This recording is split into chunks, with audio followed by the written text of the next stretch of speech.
Yes, ladies and gentlemen, nongeye kubasuhuza umuherere hose mu cy'isi bitandukanye. Abakunzi bacu ba buri munsi nongera kubashimira support yanyu, nongera kubashimira ubwitange bwanyu. God bless you, God bless you, God bless you. Nongera rero kubaha ikaze mwese ku nkuru y'uyu munsi, kandi mbifuza no gukomeza kugubwa neza, ndetse n'abatameze neza nabo Imana ikomeze ibe mu muhande zabo kandi igire ikibagoborera. Uyu munsi rero ngiye kubaha story ntoya cyane, ariko nongera kubibutsa yuko abantu bakunda story zacu. Ufunguye hano ukajya muri comment ya mbere urabonamo link, ndaza gupininga link. Iyo link iraza kukwerekeza ahantu dusigaye dushyira inkuru nshyashya twasohoye. Ikindi nakwibutsa nugerayo ukande subscribe, ndetse ukande no kuziye kugira ngo ujye ubona notification igihe cyose nshyizeho inkuru. Wakoze neza guhitamo Behind Host Show. Reka dutangire inkuru yacu.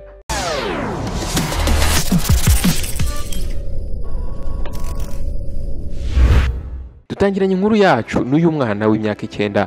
Uyu mwana aratubwira ati byose byatangiye umunsi umwe ari kigoroba, aho ubuzima bwanjye bwahindutse. Uyu mwana w'umukobwa yakundaga kwikinira aho ngaho muri quartier aho yabaga, ndetse uyu mwana w'umukobwa arafite umuco wo gukunda gusoma ibitabo birimo stories zitandukanye.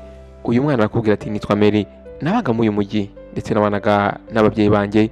Papa wanjye ari pasiteri yitwaga Gabriel, naho mama wanjye nawe yitwaga Miss Pastor Sarah. Ababyeyi banjye bari bubashywe cyane, ndetse bari bafite abakristo benshi mu rusengero rwabo. Aba babyeyi banjye bakundaga gukora imirimo y'urukundo, bagafasha abantu batandukanye. Ahangaha nari ndi umwana umwe wenyine wabo, ninjye mwana umwe bari bafite, ndetse aba babyeyi banjye barankundaga cyane mu by'ukuri. Ababyeyi banjye bahoraga bari bize cyane, kubera ko babonaga batakibashije kunyitaho. Bashatse undi muntu wo kuzajya mfasilita, akamfasha akanyigisha nyuma yo kumvuye ku ishuri. Uyu muntu ntabwo ari ukuri cyane, yari umuntu wo muri famiye, ndetse famiye y'inshuti. Ndetse uyu muntu yari umwe mu bakristo b'urusengero rwa papa wanjye na mama wanjye. Uyu mugabo namwitaga Uncle Dayo. Uyu mugabo mu by'ukuri buri wese yaramukundaga, ndetse bamufataga nk'inyangamugayo, ndetse ababyeyi banjye nabo baramwizeraga cyane mu by'ukuri. Umunsi umwe mama wanjye yarambwiye, ubwo yari arimo atunganya ibyo kurya bya mu gitondo, ati uyu munsi Uncle Dayo araza kukwigisha nyuma yo kuva ku ishuri. Uriya mugabo ni umugabo mwiza kandi ni umugabo ukunda abana, turabizi neza yuko hari ibintu byinshi uzamwigiraho.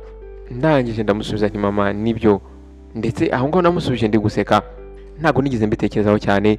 Kuri njyewe numvaga yuko ari iyindi nshuti ivuye ku rusengero, ndetse ije nsanga. Nuko muri uwo mugoroba rero, ubwo bisi yamvanaga ku ishuri yangejeje mu rugo, nasanze ntegereje aho ngaho mu rugo iwacu. Ababyeyi banjye bari baramuhaye urufunguzo rwa kopi kugira ngo ajye aza akingure igihe cyose hageze batarava ku rusengero. Akimbona yahise ansuhuza, arambwira ati hello Mary, ese byagenze gute ku ishuri? Nanjye ndamubwira ngo byagenze neza. Ako kanya nahise nshyira igikapu cyanjye cyo ku ishuri aho ngaho ku ntebe, ndangije ndicara aho ngaho. Nuko aho ngaho yahise aseka, arangije yicara ku meza twariragaho, arangije afungura igitabo cye. Nuko arangije arambwira ati byiza cyane, reka dutangire kwiga imibare, sibyo? Bwa mbere dutangira kwiga buri kimwe cyose cyari kimeze neza, wabonaga ari ibintu bisanzwe. Uyu mugabo koko yari umugabo wihanganye, ndetse w'umugabo ufite umutima mwiza, ndetse yansobanuraga buri kimwe cyose kugeza ubwo mbyumvise.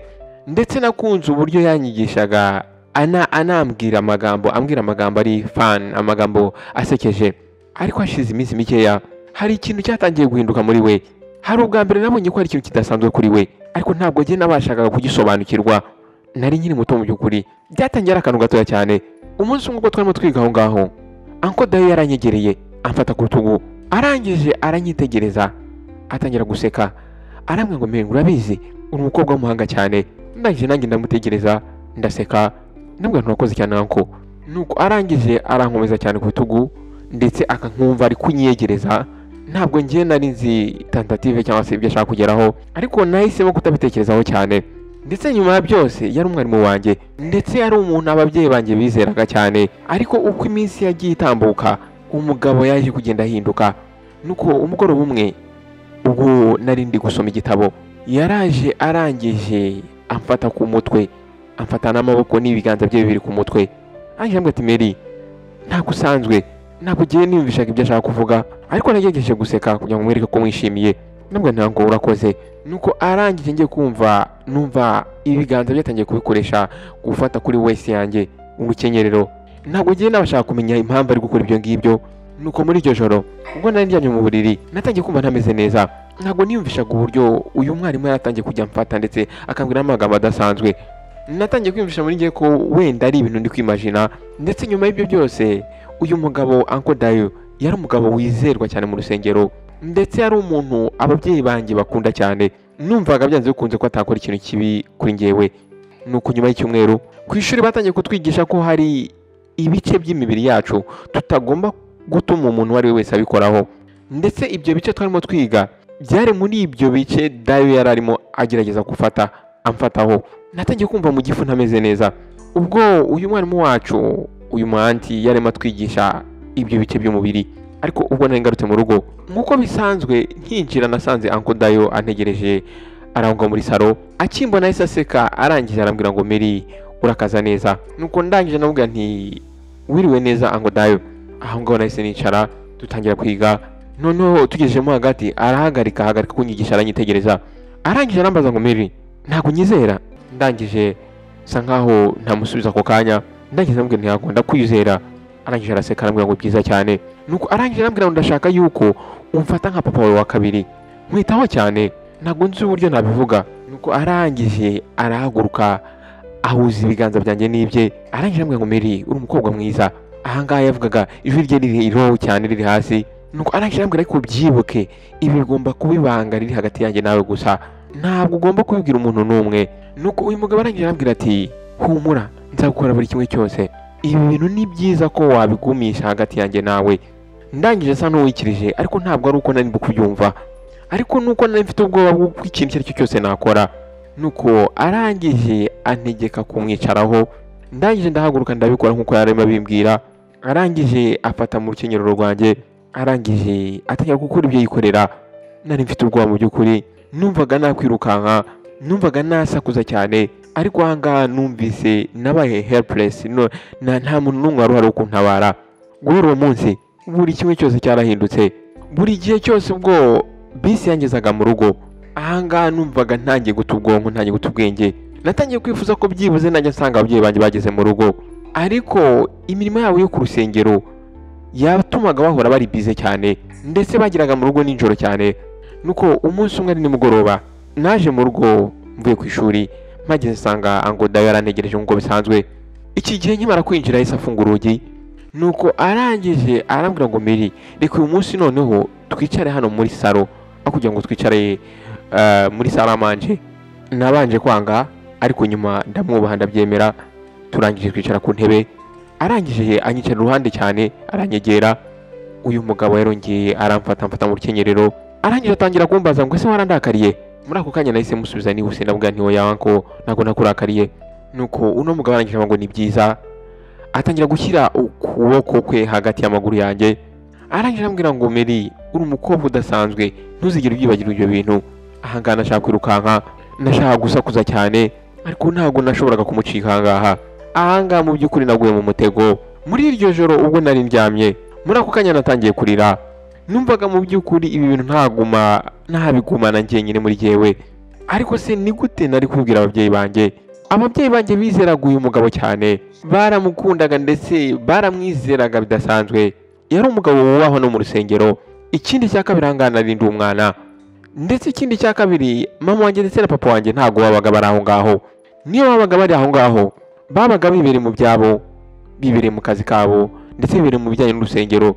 Natekereje kuba nabibwira umwarimu wanjye, ariko mu by'ukuri numvaga bindemereye, sinari nzi ahantu nabasha kubitangirira. Nuko umunsi wakurikiyeho nagiye kumva muri njye numva ntabwo meze neza. Ubwo bisi yanjye yari igiye kugera hafi yo mu rugo, nagiye kumva mu gifu ntabwo meze neza. Nuko abashuti banjye twari twicaranye batangira gusakuza, batangira guseka bivugira ibyabaye mu ishuri, ariko mu by'ukuri ntabwo ngiye nari mbitayeho. Nari mbonekereza ibyambayeho byose. Nuko ubwo nari nsohotse muri school bus, ahangaha nashaka guhita nirukanka ngo mpite mpunga mu rugo sinsubire mu rugo, ariko mu by'ukuri ntabwo nari nzi aho nakwerekeza. Ahangaha naragenze gake gake ariko ngana ku rugi. Nafunguye mvuga nti byanze bikunze wenda ntabwo ari ahangaha, ariko wa mugabo yari ari ahangaha, ndetse yari arimo ansekera arimo mfungura urugi. Ahangaha narinjiyemo imbere. Nuko nyinjiramo nyigeramo imbere muri salo, ndamubwira nti anko uyu munsi ndananiwe, ese nshobora kurukamo gakeya? Uno mugabo ngiye kubona mbona arahindutse, arambwira ngo oya, ngo ndabizi neza ko wakoze cyane. nuko ndangije njya mu cyumba cyanjye ndifungirana. Nuko hashize akanya gatoya, muri ako kanya numva umutima wanjye utangiye gutera cyane. Ndangije mfata agapapuro ndetse mfata n'ikaramu, nashaka kwandika utunote dukeya. Mwenda ibyo nari niwo kwandika ni ibitekerezo cyangwa se ni ibyari biri muri njyewe byashaka gusohoka. Icyo nari nzi muri njyewe nuko numvaga ko ntagakomeza kubika ibyo bintu muri njyewe. Muri ako kanya natangiye kwandika, ndandika nti mami, daddy, nkeneye kubabwira ikintu. Mu by'ukuri Uncle Dayo ntago ankorera ibintu byiza.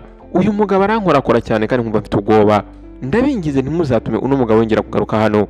Nuko ndangije mfata aka gapapuro ndakazinga ngashyira muri Bibiliya ya mama wanjye. Nari mbizi neza yuko najya gusenga amasengesho nimugoroba ari bukabone. Ndangije nicara ku buriri bwanjye, numvaga ndi gusenga mvuga ni byanze bikunze nkoze ikintu nyacyo. Ese mu by'ukuri wowe urkumva inkuru uratekereza abo babyeyi bazizera uyu mwana? Nuko muri uwo mugoroba ababyeyi banjye baje kugera aho mu rugo. Papa wanjye arangije amuhobera ku gahanga ndetse atangira kumbaza ibyo ku ishuri, ndetse mama yahise yinjira mu gikoni atangira guteka ibyo kurya bya nijoro. Buri kimwe cyose ahangaha cyari kimeze nk'aho gisanzwe, ariko umutima wanjye wari gutera cyane. Nuko nyuma yo kurya mama wanjye yafashe Bibiliya arangije arayifungura. Nari ndaho ngaho nicaye ndi kumureba ndi hafi ye. Nuko amaze kubona ka gapapuro mbona asa nk'aho ahagaritse buri kimwe cyose. Arangije arambaza ngo ibi ni biki. Ahangana yahise ngira ubwoba nanirwa kuvuga.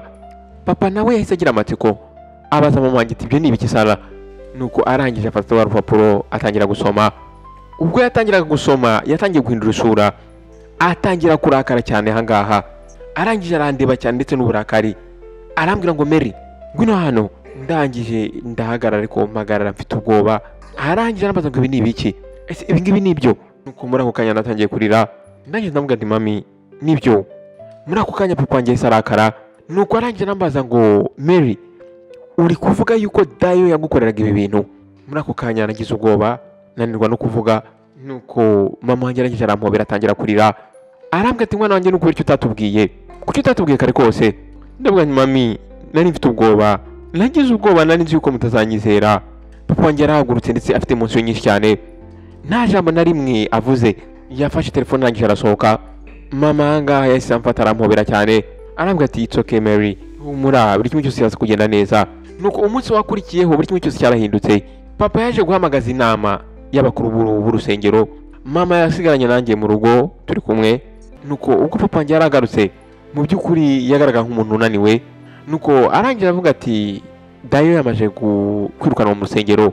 Ibi ngibi yabwiye mama wanjye, ariko aramubwira ngo Dayo ari guhakana buri kimwe cyose. Nuko mama arangira avuga ati nibyo koko, ntabwo umugabo nk'uwo yakwemera ibyaha bye.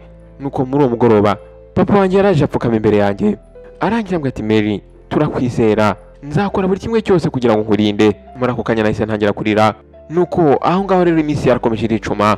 Uncle Dayo ntabwo yagiye kugaruka ahangaha mu rugo. Mu by'ukuri natangiye kumva noneho mfite freedom, ariko uburemere bw'ibyari byarambayeho byari bikindimo bikindemereye.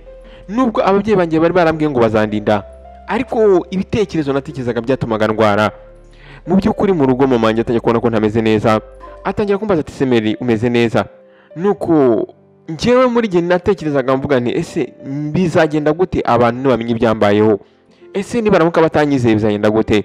Nuko arangije arampobera, arangije arambwira ati Mary, nyumva, nta kintu na kimwe kibi wakoze.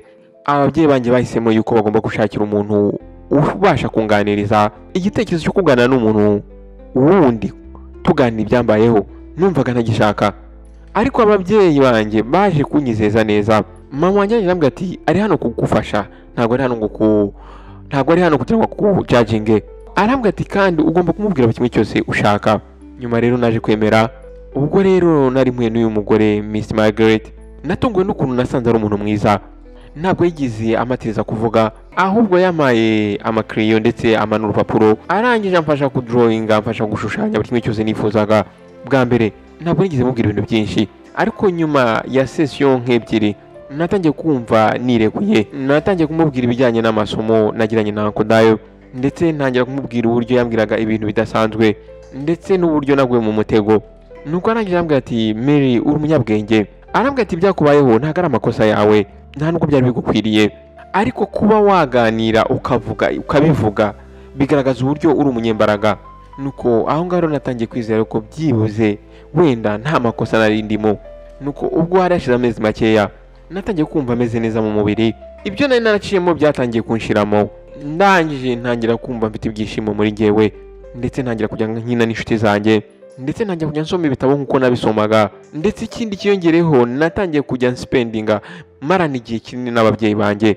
Nuko umugoroba umwe ubwo nari nicanye n'ababyeyi banjye tumaze kurya, papa wanjye arambwira ati ndashaka kumenya ikintu kimwe. Arambwira ati byakubayeho ni ibintu bidasanzwe, ni ibintu bibi cyane. Arambwira ati ariko nubwo byakubayeho nagira nkubwire ko uri umuntu w'umunyembaraga kandi dushimishijwe no kuba tugufite. Ayo magambo yambwiye yatumye mpitandira. Nyuma y'igihe kirekire nahise numva muri njyewe byibuze mfite icyizere. Nuko ababyeyi banjye rero batangiye kumpromisinga, banyemera yuko bagomba kumproteja ndetse bakazaba hafi yanjye ibihe byose, ndetse bambwira yuko bazajya banyumva kandi bakanyizera. Ahangaha rero nagira ngo mbabwire inshuti bavandimwe, iyi nkuru yanjye impamvu nayivuze ni inkuru yambayeho ndi umwana mutoya, ubu ngubu umaze kuba mukuru. Ariko nagira ngo nkamwe b'ababyeyi mufite abana, ntimukizere buri umwe wese, ngo mwizere umuntu bitewe n'amarangamutima cyangwa se bitewe n'aho mumuzi, nimurangiza mumuha abana banyu.